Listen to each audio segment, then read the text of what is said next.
Ma'am,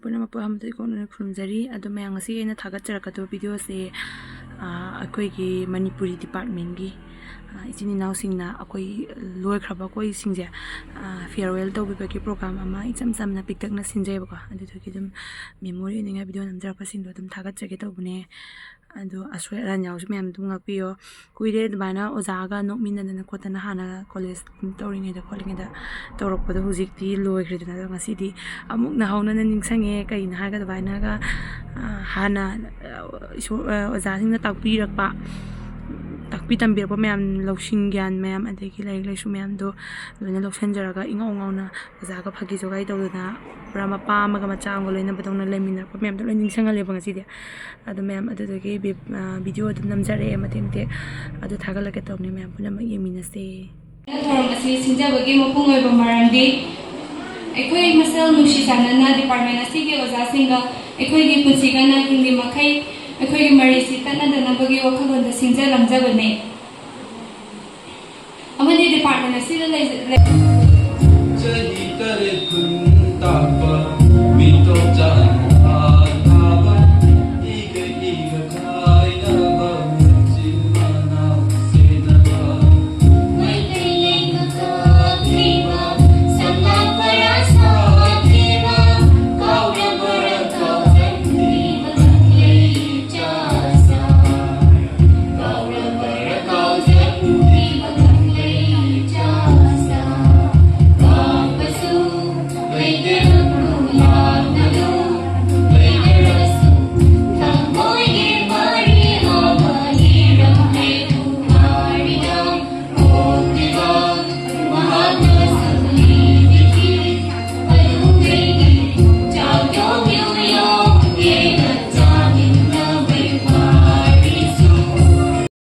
Malaysia amadi Manipuri Bibo sis maganda kong doktori.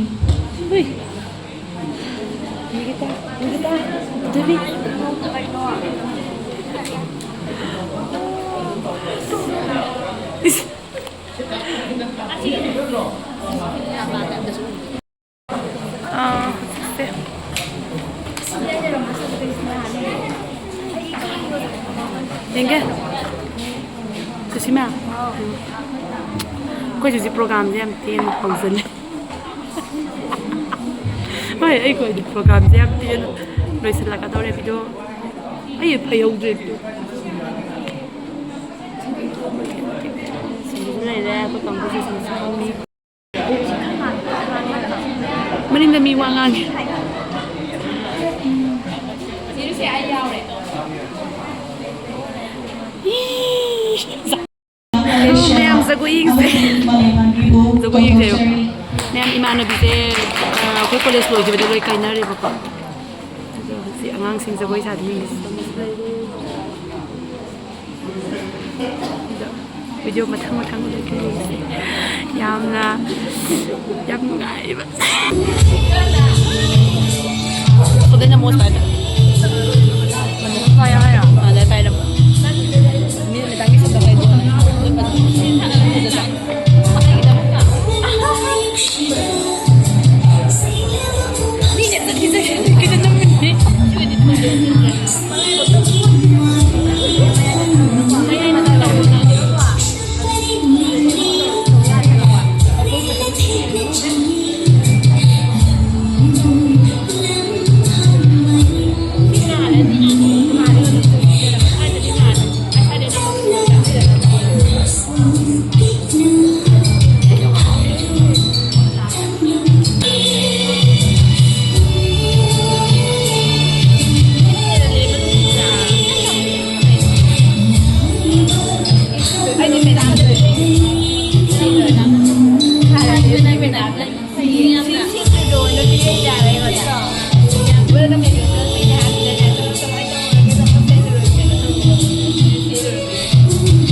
din sepo koto seri.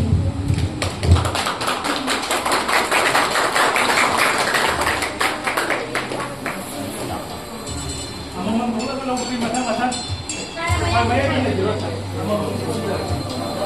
Mathangda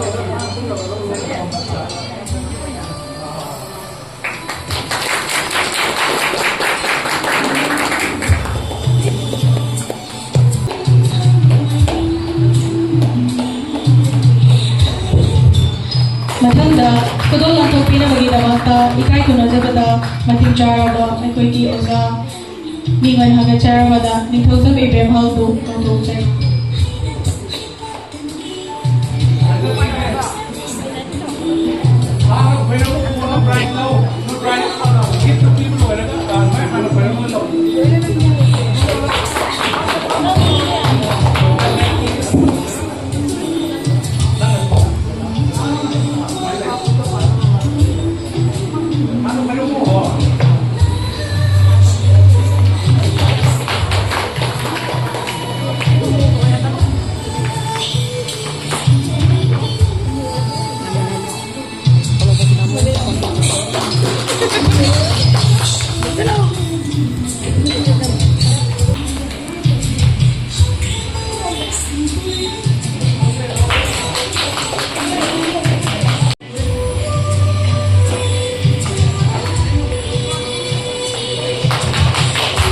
When I am leavers.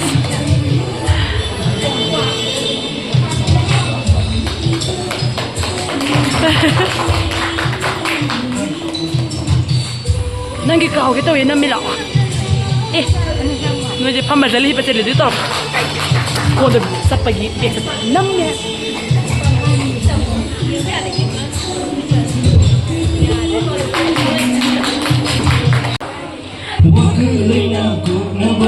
Kinh cây dân đàn na ba, hoa cây ngoài nhà lấy bất trai, đừng nghĩ hoa cứ không chết đâu, hoa Nang menungsiwa kerika.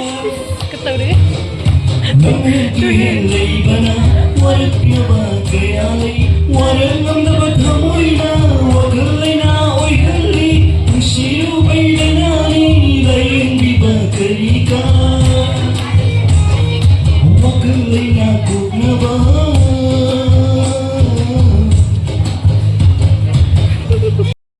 Zagoy susadore. 6th semester की students in the presentation at Sita Wina Bagita Bang Star Principal Star Visited Seku State Center of Hindi Tokyo. ko madun sado. Ay. Kasi susmagat ang agyo na. Kain na naman ito. Video. Aduga tupiro dagi mahiro signa amam tawon tupiro tuna. Hay semuanya tolong semua anda teh. Itu kalau musuh dah. Kita punya negara sini sini punya tolong tak ada di. Kemarin tolong dia kan dah. Ha, aku tadi kan dah lapar ni. Ada dah benda tak ada. Ini hendak kan dia musuh orang kan. Semuanya tolong tu malah. Sini nasinya, nasi tu tulis tu ni. Ini tu yang tu ni. Aku tak tahu tinggal.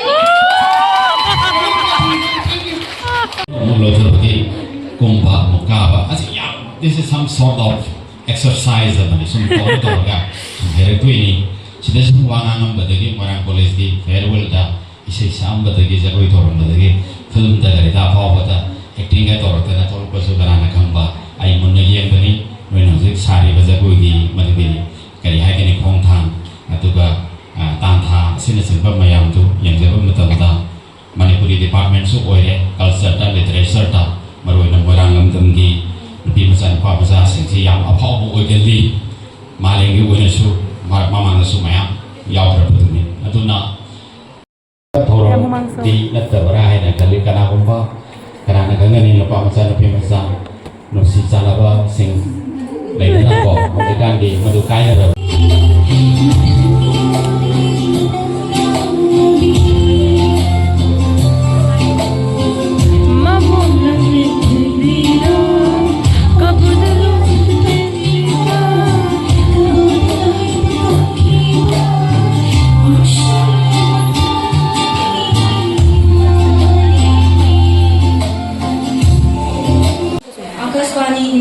Dari nomor kapom padat allies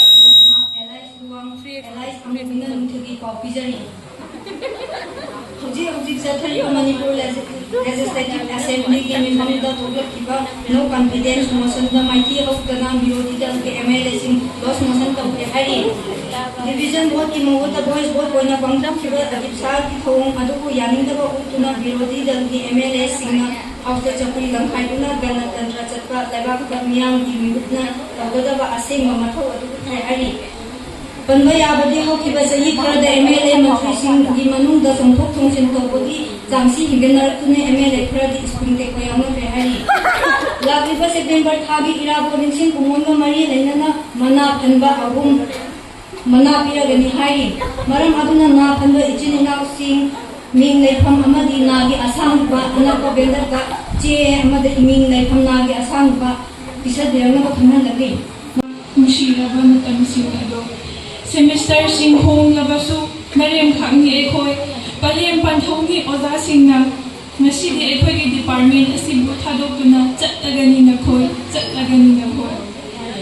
ekhoi gi imung manung amagum leiramba leinari bamari asi kaidawamda shiroi college asina leiribo makai mafam asida gyan losing taminaki lehore ekhoi ta jamin thakminaki harau tayamna konjel da loinana singju bora mathe lokoi ahabi Maggi biscuit serlek kari gumba matamda ay gi champra gi cha hawba hawtaba mikup kaya ado nungsidra lebak manipur college anthem na mafam asi pungnin nin ki ko study tour thabal rally social work na khoina thambiramba department gi leitengsing sports tago war pena tabala lamjel Panbigi su loiraroi tungda ningma thongba mai pakpa oibiyu nakhoi pumnamak bidai bijari nangna ising chaijaba lei pambi sing ase nusidra tararoi ibung nakhoi gi phagi ingrem laba wanangan dabi sogan labi iche nakhoi sing ase kaubole jade Nishing biu aibu lonthok tabinarem khak punshigi lamai amada punminakhiba kari gumbada nungai taba legiba yawarsu ngakpiramune thawla leibu nakhoina aikhoi masal kauthokna gumsi ngasigi tanglaba mikup asina loikhrabachu Ekoi masal kauthokna gumsi ngasigi tanglaba mikup asina loikhrabasu nakhoi gum thawna leiba iheida pukning changba hiram khudingda mikopta thongba department satragi maguna do ekoi su chenbo ojagi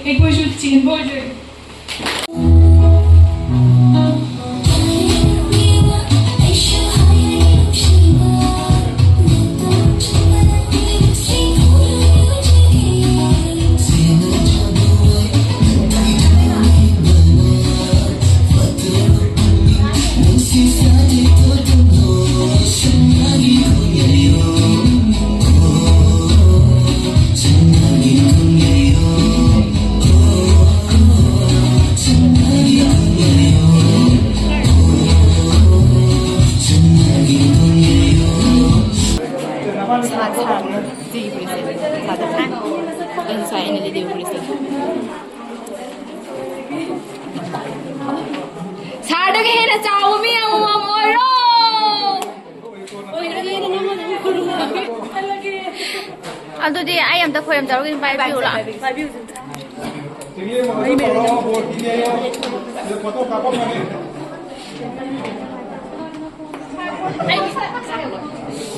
Kakalo. Mayam program se loira matungda amuk subaina akhoi ojasinga taw thabal haro songminerpa adagi inaupi sing adagi imanapi singa haide handak nasu dum loirane yam siye haukraba matam loi nisangale aduga video se atopa memory ba mayam su kana tawda haide thagatpa sangdabagi tambada ko phone yada develop kakpa yawkreba ina voice over tawjare haide copyright amuk chagada pakachaba ado sum memory oina ba dum thagat chage tawne ado oja singi minungsi di punsi gi dum kaaro ado moina loina biba adagi makata ba inau singjina macheni mabungi ni swaini mushilani se asi ubada dum pele ado maya video se makata dum yimina se memory oina ba dum thagat chage tawne nushi ba mu hanna ju halakpa yaro da matam kani ba ma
नोगी बेट से नोगी बेट इनी से चटकी दिन मगा कोई नमासे है मैं मुझे से कोई लोई लेबा 6 सेमेस्टर तोग्रबा 6 सेमेस्टर ग्रुप से मने हजिक गारेन लेबा 6 सेमेस्टर ग्रुप से अनी से चटकी डिपार्टमेंट से मोन ता मैं युम हलम दाई